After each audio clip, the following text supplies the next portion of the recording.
दिसंबर की कड़कती सर्दी और ऊपर से बारिश की वो रात, जब मेरे दोस्त रजत की मम्मा पल्लवी मेरे घर आई थी। मैं उन्हें देखकर काफ़ी हैरान हो गया, क्योंकि वो काफ़ी ज़्यादा भीग चुकी थी। वो काफ़ी परेशान थी, लेकिन मुझे पता था कि वो मेरे पास किसी हेल्प के लिए आई हैं।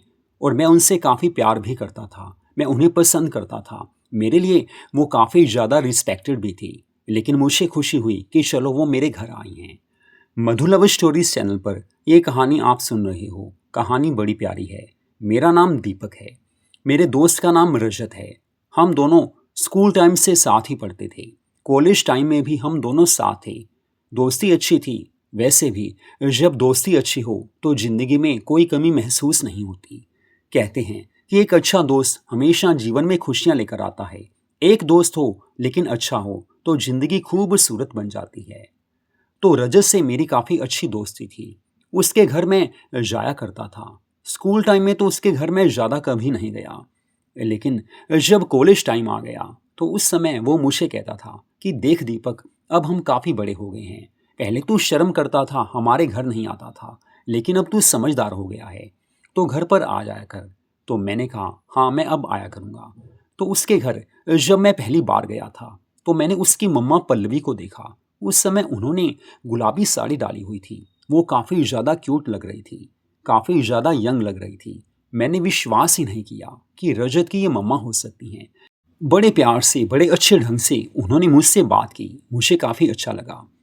अब उस दिन हुआ कुछ ऐसा, रजत की कोई कॉल आ गई थी, तो वो कहने लगा बस मुझे थोड़ा बाहर जाना है, तुम घर पर ही बैठो, मम्मा पास में हैं। मैंने कहा हाँ रजत, मैं घर पर ही रहता हूँ, आप जाओ जल्दी आ जाना। उसे कोई काम था। तो उसकी मम्मा सामने गुलाबी साड़ी में काफ़ी प्यारी लग रही थी। वह मुझसे पूछने लगी और दीपक बेटा क्या हाल है। मैंने कहा बस मैं काफ़ी अच्छा हूँ, लेकिन आप कैसे हो ये तो बताओ। तो वो कहने लगी बस बिल्कुल बढ़िया, जिंदगी चल रही है। तो मैंने उनसे पूछा, मुझे रजत ने बताया था कि आपके हस्बैंड का आपसे डाइवोर्स हो गया है। लेकिन वैसे मुझे पूछना तो नहीं चाहिए, लेकिन फिर भी अगर आप बता सकें तो प्लीज़ बताइए, ऐसा क्यों हुआ। क्योंकि मुझे तो यही लग रहा है कि आपकी नेचर काफ़ी अच्छी है। हालांकि ज़्यादा आपसे बात नहीं हुई, लेकिन जितनी भी बात हुई है और जैसे मैं आपको देख रहा हूँ, कोई बेवकूफ़ ही होगा जो आपको डाइवोर्स देगा। मेरी इन बातों से उनके चेहरे पर मुस्कुराहट सी आ गई थी। उनका चेहरा अब काफ़ी लाल हो गया था। उन्हें मेरी बात अच्छी भी लगी थी, लेकिन कुछ शायद उन्हें अजीब सा भी लगा हो कि पहली बार में ही मैंने उनसे ये बात पूछ ली है। लेकिन फिर भी मुस्कुराते हुए वो मुझे कहने लगी, देखो दीपक, ऐसा कुछ नहीं है। डाइवोर्स हो गया, वो टाइम बीत चुका है। हालांकि मैं काफ़ी ज़्यादा यंग अब भी लगती हूँ, काफ़ी ज़्यादा क्यूट भी हूँ। मुझे पता है, मेरे जो पहले दोस्त थे वो भी यही कहते थे कि आप काफ़ी ज़्यादा यंग लगती हो, इतनी एज के बाद भी आप काफ़ी प्यारे लगते हो। हालांकि रजत के पापा भी मुझसे काफ़ी प्यार करते थे, लेकिन कॉलेज के टाइम में जो वो मेरे साथ पढ़ती थी तो उनका अफेयर किसी और लड़की से भी था। लेकिन शादी मेरे से हो गई तो बाद में उन्होंने उस लड़की से सारे रिश्ते तोड़ दिए थे। लेकिन कहते हैं कि जिससे प्यार हो उसे हम कभी भूल नहीं सकते। तो शादी के बाद फिर से उनका रिलेशन उस लड़की के साथ हो गया था। मैंने काफ़ी कुछ सहन किया, काफ़ी कुछ देखा। इधर रजत हो गया था। फिर रजत की परवरिश की ओर मैं ध्यान देने लगी। लेकिन जैसे ही रजत बड़ा होने लगा, वैसे वैसे रजत के पापा बाहर उस लड़की से ज़्यादा घुलने मिलने लगे। उसके साथ वो कई दिन बाहर रहते थे। और मुझे पता था कि मेरे लिए और रजत के लिए ये अच्छी बात नहीं है, क्योंकि आगे जाकर रजत अगर पूछेगा तो मैं क्या जवाब दूंगी। बस मैंने रजत के पापा से बात की, लेकिन वो कहने लगे मैं अपनी दोस्ती को नहीं छोड़ सकता। मेरा वो पुराना प्यार है और पुराने प्यार को कोई भूल नहीं सकता। पल्लवी, ये बात तुम भी अच्छी तरह से समझती हो। तो बस दीपक, मेरी उनसे ऐसे बातें होती थी। काफ़ी ज़्यादा आगे जाकर लड़ाई झगड़ा होने लगा। वो समझ नहीं पा रहे थे कि अब जिंदगी में परिवर्तन होना चाहिए। अब उनका बेटा है और रजत अब बड़ा होने लगा है, लेकिन वो समझे नहीं। तो आगे जाकर कुछ ऐसा होने लगा कि डेली हम दोनों में लड़ाई झगड़ा होने लगा था, जिसका बुरा असर रजत पर पड़ रहा था। तो बस यही फाइनल हुआ कि हम दोनों डाइवोर्स ले लेंगे। तो मैंने खुशी से डाइवोर्स ले लिया। मुझे अब भी कोई परेशानी नहीं है। हाँ, इतना ज़रूर है कि अकेलापन महसूस होता है। अब रजत मेरा बेटा है, लेकिन एक बेटा कभी माँ की फीलिंग्स को समझ ही नहीं सकता। रजत वैसे तो मेरी रिस्पेक्ट करता है, मुझे प्यार भी करता है, लेकिन कभी अकेले बैठकर मेरे से 2 घड़ी बातें नहीं करता। जितनी देर तुमसे बात करते हुई है, जो तुमने मुझसे पूछा है कि आपका डाइवोर्स क्यों हुआ, ये बात कभी रजत ने दिल से मुझसे पूछी ही नहीं। बस यही फर्क होता है, अपनापन जो होता है वो किसी किसी से मिलता है। लेकिन दीपक, दिल की बात बता रही हूँ, तुम मुझे काफ़ी अच्छे लगे, आई लाइक यू। वो मुस्कुराकर हर बात करने लगी थी। मैं समझ चुका था कि उनके दिल में मेरे लिए कुछ ना कुछ जगह तो जरूर बन गई है, लेकिन मेरे मन में भी उनके लिए काफ़ी अच्छी जगह थी। आखिरकार वो मेरे दोस्त की मम्मा थी। चाहे वो मेरी दोस्त आगे बनने ही वाली थी, क्योंकि मुझे पता था कि दोनों ओर से यही इच्छा है। वो भी यही चाह रही थी कि मैं आगे बढ़ूं, और मुझे था कि मैं आगे बढ़ूंगा तो वो भी मेरा पूरा साथ जरूर देंगी। बातों बातों में मैंने उनसे उनका सेल फोन नंबर ले लिया था। थोड़ी देर हम बैठ चुके थे। इतनी देर में रजत वापस आ गया था। फिर 1 घंटा मैं उनके घर रुका था। उसके बाद मैं वापस आ गया था। ऐसे ही जिंदगी चलने लगी थी। कई बार हम दोनों में बातें होने लगी थी। देर रात जब मैं सोने जाता था अपने बेडरूम में, मैं जब सोने लगता था तो पहली बार उनकी कॉल आई थी। कहने लगी, दीपक कैसे हो? तो मैंने कहा, आप सोए नहीं? तो वो कहने लगी, बस यार अकेलापन महसूस होता है। अब पहले रजत के पापा साथ होते थे तो रात को सोते सोते 2 बज ही जाते थे। वो तुम्हें पता ही है कि हस्बैंड वाइफ में प्यार होता ही है। तो मैंने कहा, हाँ आंटी वो तो है। तो वो कहने लगी, दीपक प्लीज आंटी मत बोलो, एज ए फ्रेंड मेरे साथ बात करो। सच कहूं तो दीपक, तुम्हारे में मेरे को वो इंसान नजर आ रहा है जो मेरे अकेलेपन को दूर कर सकता है। तुम्हें सच में अपना मान बैठी हूँ, अपना दोस्त समझ बैठी हूँ। बस मुझे तुमसे दोस्ती चाहिए। फिर मैंने जब उनकी ये बातें सुनी तो मैं समझ चुका था कि उन्हें मेरे से काफ़ी ज़्यादा लगाव हो गया है। तो मैंने भी उन्हें बोल दिया, सच बोलूं पल्लवी, आई लव यू। तो वो कहने लगी, अच्छा जी आप प्यार भी कर सकते हैं? तो मैंने कहा, प्यार तो दिल की भावना होती है। और सच में यार, जब पहली बार मैं आपके घर आया था उस समय आपको गुलाबी साड़ी में दिखा तो मैंने यही समझा कि आप कोई और हो, आप रजत की मम्मा नहीं हो, क्योंकि आप बिल्कुल यंग लग रहे थे। तो वो कहने लगी, अच्छा जी आप प्यार से देखते भी हो? तो मैंने कहा, इतने तो आप भी समझदार जरूर होंगे। कहते हैं कि कोई भी लेडी क्यों ना हो वो सामने वाले की आंखों में प्यार देख लेती है। आपको कुछ नज़र तो जरूर आया होगा। तो फोन पर ही वो हंसते हुए कहने लगी, दीपक तुम समझदार भी हो, सच में आई लव यू। मुझे ऐसे लोगों से काफ़ी प्यार हो जाता है जो मेरे दिल की हर बात बिना कहे समझ लेते हैं। तो मैंने कहा, आप काफ़ी लोगों से प्यार करते हो? तो वो मुस्कुराकर कहने लगी, अरे नहीं यार, मेरा मतलब ऐसे लोगों से काफ़ी अच्छी फीलिंग्स आती हैं जो हमें समझ लेते हैं। लेकिन प्यार मैंने कभी किसी से नहीं किया। कॉलेज टाइम में बस एक लड़के से प्यार हुआ था, लेकिन शादी उससे नहीं हो पाई। उसके बाद जिंदगी में प्यार के बारे में सोचा ही नहीं। फिर शादी हो गई थी, उसके बाद रजत हो गया था। अब जब एक माँ को बेटा मिल जाता है तो उसके बाद जिंदगी में प्यार नाम की कोई वो चीज रह ही नहीं जाती। फिर तो बेटे के लिए सारी जिंदगी होती है।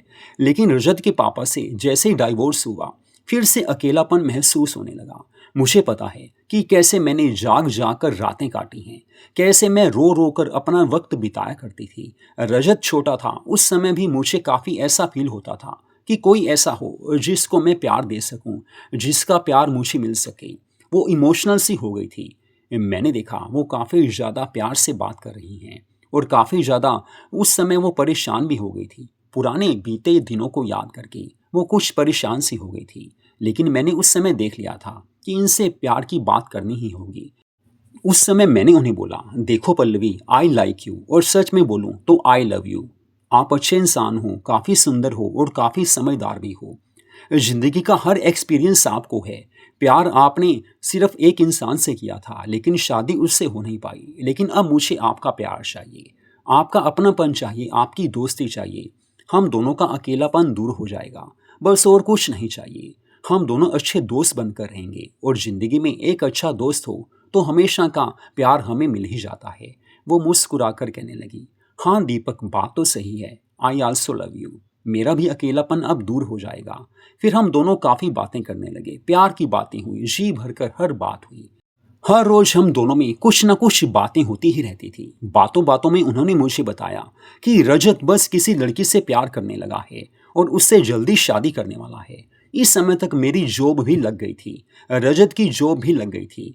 जैसे तैसे हो उन्होंने रजत की बात मान ली और उन्होंने रजत की शादी किसी शिखा नाम की लड़की से कर दी थी। हालांकि शादी में मैं गया था, लेकिन मुझे पता था कि रजत की मम्मा पल्लवी यानी कि मेरी जान इस शादी से खुश नहीं थी। उन्होंने रजत के कहने पर ही हाँ की थी। हालांकि उन्हें शिखा बिल्कुल भी पसंद नहीं थी, लेकिन कहते हैं कि बेटे की बात माननी ही पड़ती है। आजकल माता पिता से, मदर फादर से कोई पूछता नहीं है, बता देते हैं कि ये लड़की मुझे पसंद है, इससे शादी करनी है। जो भी हो, रजत की शादी शिखा से हो गई थी। लेकिन उस समय तक कभी मैं और पल्लवी कहीं मिले नहीं थे। उनके घर पर ही मेरी मुलाकात होती थी। बात तो फ़ोन पर हो जाती थी, लेकिन मैं कई बार उनको बोलता था कहीं बाहर घूमने चलते हैं, कहीं मिलते हैं, लेकिन वो मना कर देती थी। कहती थी वक्त आएगा तो ज़रूर मिलेंगे।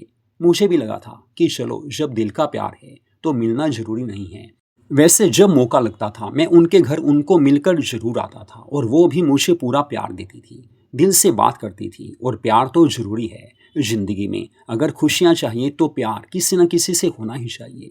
उसके बाद रजत जब शिखा के साथ हनीमून पर चला गया, सर्दियों की बात थी। हनीमून पर वो 1 हफ्ते के लिए गया था। मुझे अब भी याद है कि दिसंबर की कड़कती सर्दी पड़ रही थी और उस रोज़ बारिश भी हो रही थी जिस रोज़ वो गया था। उस रोज मुझे पता है कि रात के 9 बज रहे थे। डोर बेल बजी, मैंने डोर खोला, सामने देखा रजत की मम्मा पल्लवी काफ़ी ज़्यादा प्यारी लग रही हैं। हालांकि वो बारिश में भीग चुकी थी, क्योंकि बाहर बारिश भी आ रही थी और सर्दी तो इतनी पड़ रही थी, दिसंबर की कड़कती सर्दी। हर कोई महसूस कर सकता है कि उन दिनों में सर्दी की क्या हालत होती है। लेकिन जब मैंने उन्हें भीगे देखा तो मैंने कहा आप अंदर आइए। जिंदगी में पहली बार पल्लवी को मैंने अपने घर में देखा था। मुझे नहीं पता था कि वो यहाँ पर क्यों आई हैं, लेकिन मेरा प्यार थी वो, और मेरा प्यार मेरे घर आया है तो दिल को काफ़ी सुकून मिला। लेकिन उनके चेहरे पर काफ़ी परेशानी थी। मैंने उन्हें प्यार से सोफे पर बैठाया। फिर मैंने कहा आप चेंज करोगे, काफ़ी भीग गए हो। तो वो कहने लगी हाँ, चेंज तो मुझे करना है, लेकिन कुछ मैं साथ लेकर नहीं आई। लेकिन मैंने उन्हें बोला आप चिंता मत कीजिए, मेरी मम्मा की ड्रेसेस यहाँ पर पड़ी हुई हैं। मम्मा पापा यहाँ पर कई बार आते हैं, वैसे यहाँ पर मैं अकेला ही रहता हूँ। तो उन्होंने मम्मा की नाइटी उस समय डाल ली थी। फिर वो मुझसे बातें करने लगी। मैंने पूछा आप इतनी रात अकेले कैसे आए हो, आप काफ़ी भीग भी गए हो, मुझे बताया होता मैं आ जाता। तो वो रोने सी लगी थी, कहने लगी थी बस रजत मेरी रिस्पेक्ट अब नहीं करता, शिखा भी मेरे साथ काफ़ी लड़ती झगड़ती है। मुझे नहीं पता था कि शादी के बाद रजत इतना बदल जाएगा। अपने बेटे के लिए मैंने सब कुछ किया, सब कुछ सहा। अब अपनी बहू के साथ यानी कि अपनी वाइफ के साथ मिलकर वो मेरी ही इंसल्ट करता है, बात बात पर लड़ता झगड़ता है। मैं नहीं समझ पाती कि ऐसा क्यों हो रहा है। वो रोने लगी थी, बस कहने लगी थी कि बस इसी परेशानी में मैंने सोचा चलो दीपक के पास जाती हूँ, दिल का हाल बताती हूँ। मैंने उन्हें गले से लगा लिया, प्यार करने लगा। फिर मैंने उन्हें समझाया देखिए, मुझे पता है कि रजत इस समय काफ़ी ज़्यादा चेंज हो चुका है, उसमें काफ़ी ज़्यादा चेंज आ गया है, मुझे भी पता है। लेकिन आप चिंता मत कीजिए, कभी ना कभी वो आगे जाकर ठीक हो ही जाएगा। फिर मैंने उन्हें बोला मैं तो आपका दोस्त हूँ, आपको प्यार भी करता हूँ, मेरे यहाँ आपको कोई कमी महसूस नहीं होगी। आप जब चाहें यहाँ पर आ सकते हैं, और मुझे आपने कहीं भी बुलाना हो मैं आ जाऊँगा। दिल की बात बस दिल वाले ही समझते हैं। वो काफ़ी खुश हो गई थी और हम दोनों बेडरूम में चले गए थे। फिर अपने दिल की बातें वो मुझे बताने लगी कि कैसे ज़िंदगी में उन्होंने क्या क्या किया था, कैसे उनकी शादी हुई थी। डिटेल में सब कुछ वो बताने लगी।